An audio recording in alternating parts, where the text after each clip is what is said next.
Assalamualaikum dan selamat sejahtera. Bersama dengan Cikgu Mas, kita akan lihat lagi contoh bagi matematik tentang 3 bab 9 garis lurus. Okey, lihat pada soalan nombor 5 ini. Lengkapkan rajah 5 yang berikut.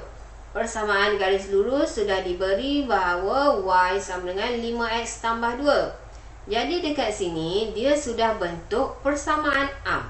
Y sama dengan MX tambah C. Soalan dia tanya kecerunan. Kecerunan simbol dia apa? Simbol dia ialah M. Jadi dekat sini, mana M tu? Pada persamaan ni, mana M? M ialah selain daripada X. Depan X tu ialah M. Jadi dekat sini, M dia ialah 5. Tulis je lah jawapan dia 5. Pintasan Y. Pintasan Y ialah simbol dia ialah C. Ini C. C tu yang mana? C tu ialah nombor dekat belakang tambah. Semua nombor dekat belakang tambah ni ialah C. Jadi dekat sini C yang mana? C ialah 2 ini. Jadi dekat sini ialah 2. Seterusnya soalan B, dengan menggunakan kaedah penggantian. Penggantian maksudnya ganti masuk. Tentukan titik persilangan bagi garis lurus Y sama dengan 6X tambah 3 dengan Pak CX. Okey, jadi cerita dia macam mana sebenarnya? Cerita dia dekat sini, kalau kita lihat persamaan garis lurus ini, kecerunan dia ialah 6. 6 ini ialah positif. Kalau kecerunan positif bermaksud garis itu condong ke kanan. Okey, persamaan garis lurus ini ialah Y sama dengan 6X tambah 3. Sebab tu saya tahu garis ini condong ke kanan. Sebab kecerunan dia positif.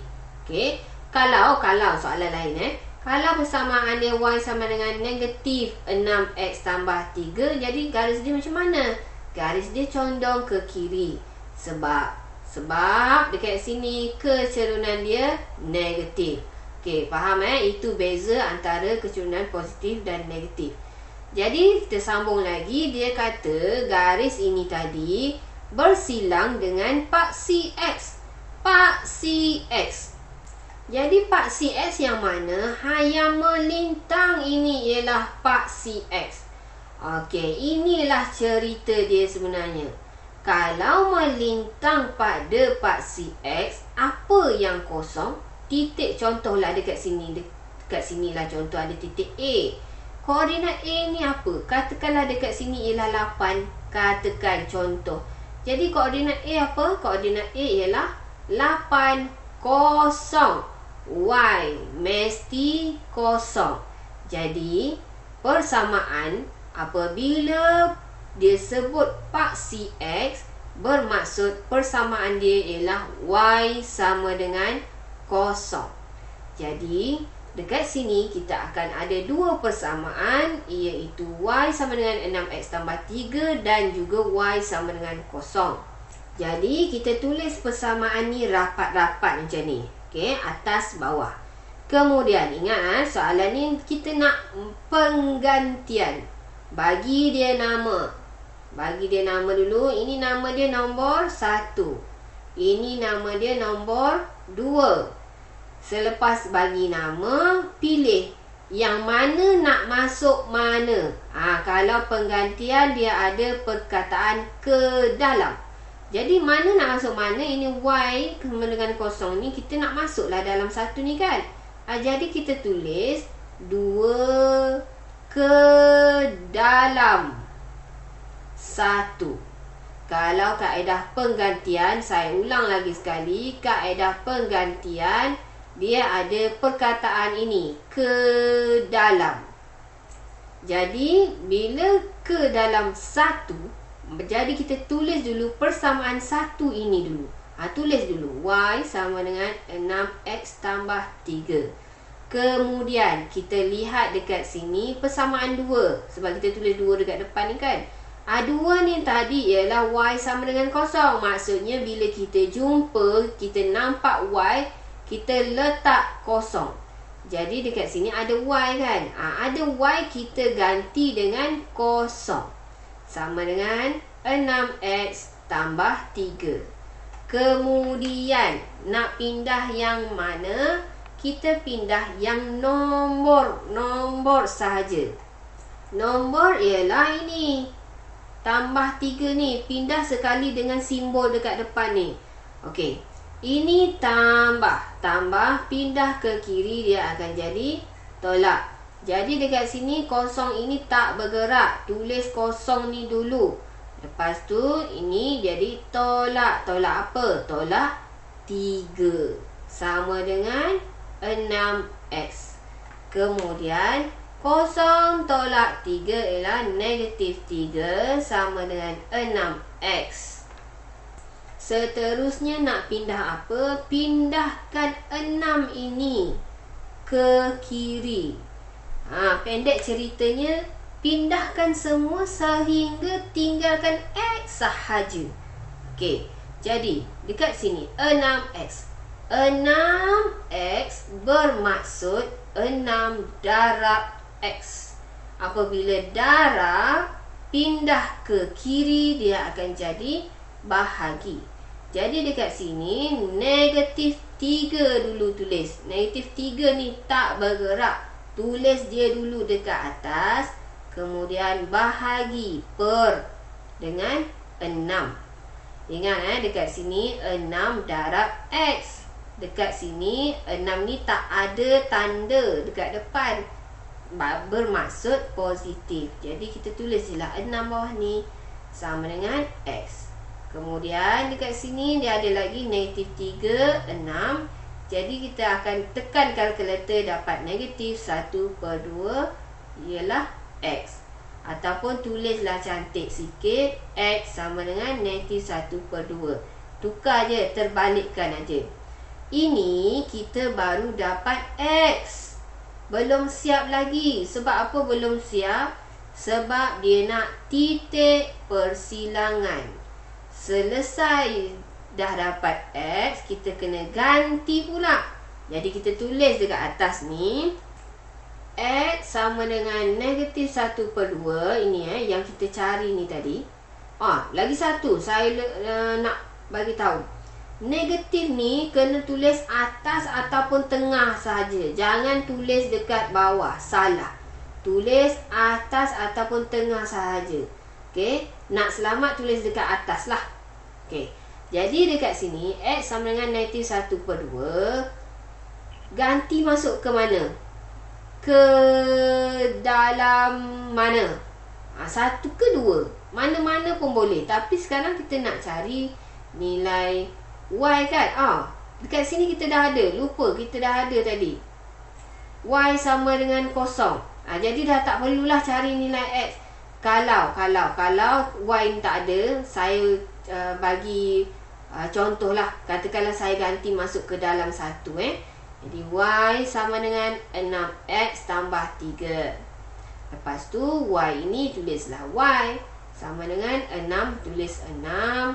X ini kita ganti dengan negatif 1/2, letak dalam bracket, tambah dengan 3.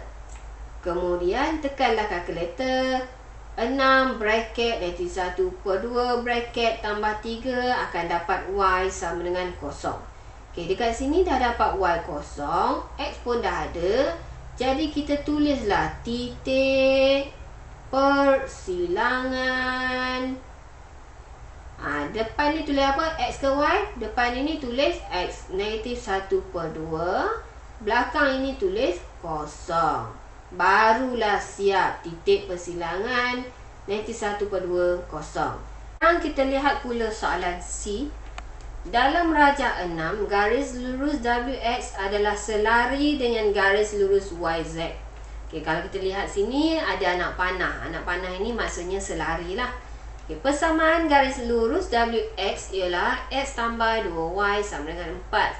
Jadi dekat sini dia dah bagi maklumat. Apabila bagi maklumat, pindahkan kepada rajah kita ni. Dia nak Dekat sini garis lurus WX. Jadi cari WX. Tanda dekat sini persamaan dia ialah X tambah 2Y sama dengan 4. Bila tulis pada rajah, barulah kita nampak apa maklumat tu sebenarnya. Soalan nak kita cari persamaan garis lurus YZ, kemudian cari pintasan X garis lurus YZ. Jadi dekat sini, oleh kerana WX dan YZ ini ialah garis selari, dua garis yang selari, maka kecerunan WX dan YZ ini adalah sama.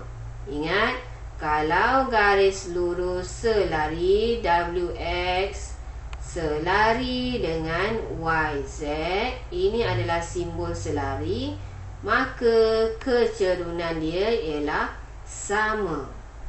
Jadi dekat sini soalan dah bagi kat kita persamaan garis lurus WX, iaitu X tambah 2Y sama dengan 4. Apabila kita lihat pada soalan ini, persamaan yang dia bagi ini, kita kena tukar kepada bentuk persamaan am garis lurus, iaitu Y sama dengan MX tambah C.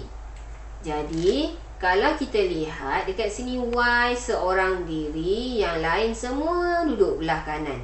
Jadi dekat sini kita pindahkanlah. Pindahkan dahulu X ini, pindahkan ke kanan. Jadi dekat sini ada 2X, kita add 2Y. Jadi kita tulis 2Y sama dengan, okey, X ini ada tanda negatif tak dekat depan? Tak ada kan? Tak ada bermaksud positif. Positif pindah ke kanan, dia akan jadi negatif. Jadi negatif X. Lepas tu 4 ni ada simbol apa-apa tak dekat depan? Tak ada. Tak ada simbol, maksud dia ialah tambah 4. Okey, belum siap lagi. Kita susun lagi. 2 ini kena pindah ke kanan. Jadi dekat sini 2 ini pindah ke kanan. Okey. 2 ini ada tanda negatif tak? Tak ada kan? Kalau tak ada, dia bermaksud positif. Saya ulang lagi sekali. 2Y bermaksud 2 darab Y. Darab pindah ke kanan, dia akan jadi bahagi. Pindah tu kena melintasi tanda sama dengan Okey, jadi dekat sini tinggallah Y seorang diri. Lepas tu dekat sini negatif X kan? Tulis negatif X. Ini ada tambah 4 kan? Okey, tulis tambah 4. Tetapi dekat sini ada 2. 2 ini pindah ke kanan. Jadi tulis per 2. Ini per 2. Okey, itu cara dia. Katakanlah kalau ada lagi nombor dekat belakang ni, per 2, per 2, per 2. Yang per 2 ni kena tulis setiap dekat bawah ni. Okey, sekarang kita nak cari kecerunan ni sebenarnya. Nak cari kecerunan. Jadi kecerunan dia berapa dekat sini? Kecerunan dia selain ni ada X kan? Selain daripada X ni. Okey, dekat sini ada negatif je. Kalau ada negatif je, maksud dia apa? Negatif 1. Jadi dekat sini kecerunan dia berapa? Kecerunan dia ialah negatif 1 per 2. Sekarang kecerunan kita dah ada. Apabila dah ada kecerunan, kita kena cari pula pintasan Y. Pintasan Y bagi siapa? Pintasan Y bagi YZ. Soalan dia nak YZ. Jadi dekat sini kita perlu ganti. Nak cari pintasan Y, kita kena ganti. Ganti apa? Ganti nilai X, nilai Y dan juga M. M ini ialah kecerunan. Ke dalam mana? Ke dalam Y sama dengan MX tambah C. Persamaan am garis lurus. Jadi dekat sini persamaan ataupun garis lurus YZ, kita kena tentukan mana X, mana Y. dekat sini Y tak ada koordinat. Jadi tak boleh guna. Yang ada koordinat Z, iaitu 81. 8 ini ialah X, 1 ini ialah Y. Jadi ganti Y ini ganti dengan 1 sama dengan M. M dia ialah negatif 1/2. Negatif 1/2. Letak dalam bracket. Kemudian X. X dekat sini ialah 8 tambah dengan C. C lah kita nak cari. Jadi kita tulis balik C. Sekarang tekan kalkulator yang ini dahulu. Jadi yang ini salin. 1 sama dengan, tekan kalkulator, bracket negatif 1/2, bracket 8, akan dapat jawapan dia negatif 4 tambah C. Lepas tu pindahkan nombor yang mana 1 ke negatif 4. Pindahkan yang ini. Yang ini yang mengganggu C ni. Okey, jadi pindah ini. Lintas sama dengan, dekat sini ada tanda tolak. Tolak pindah ke kiri akan jadi tambah. Jadi dekat sini 1, tulis dulu 1 sebab 1 tak bergerak. 1 tambah dengan 4 sama dengan C. 1 tambah 4, 5 sama dengan C. Tulis cantik sikit, C sama dengan 5.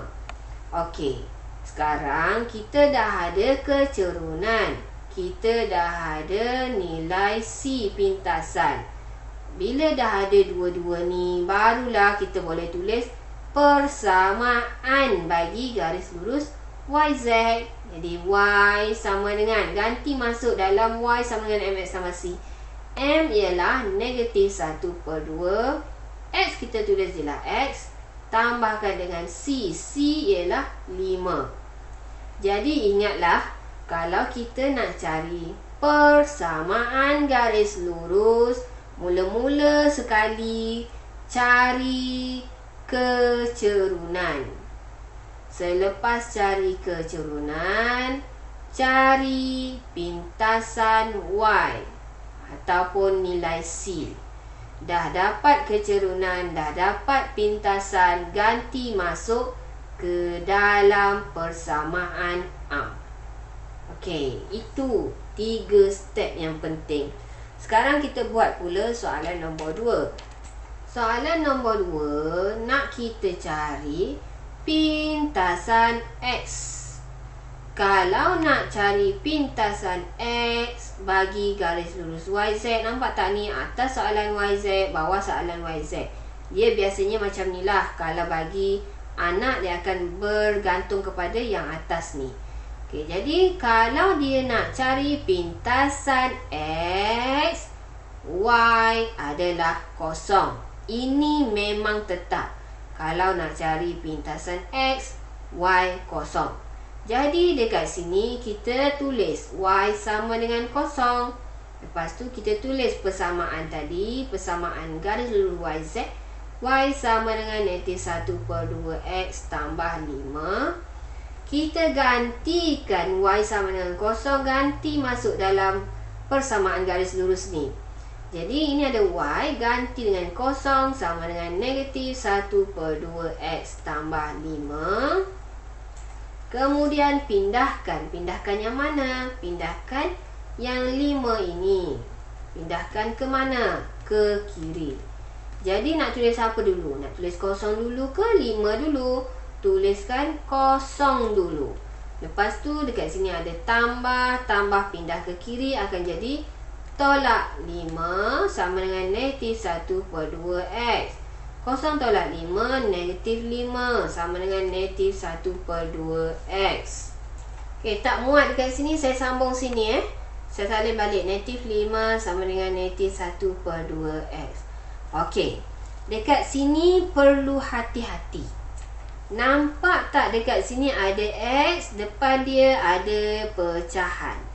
Okey, apabila ada pecahan, kita tukar tempat duduk. Jadi negatif 5 ni kita tulis dulu negatif 5. Lepas tu dekat sini kalau ada pecahan, tulis darab. Ingat, kalau ada pecahan, pindah ke kiri, kita terus darab. Lepas tu terbalikkan. terbalikkan. Atas memang kena ada negatif lah dekat sini. Negatif. Lepas tu 2 ni tulis dekat atas, 1 ni tulis dekat bawah. Sebab apa negatif ni saya tulis dekat atas? Apa-apa pecahan mesti tulis dekat atas negatif dia. Kalau tulis dekat bawah salah. Jadi dekat sini negatif. Okey, ini letak dalam bracket sama dengan X. Saya ulang lagi sekali. Kalau dekat sini pecahan, pindah ke kiri, terus tulis darab. Lepas tu tukar tempat duduk. Yang bawah ni tulis dekat atas, 2 ni tulis dekat atas, 1 ni tulis dekat bawah. Kemudian X ni kita tulislah X. Okey, tekan je kalkulator. Negatif 5 darab bracket negatif 2 per 1 bracket. Dapatlah jawapan dia 10. Maka dekat sini jangan tulis macam ni je. Tulis kesimpulan dia.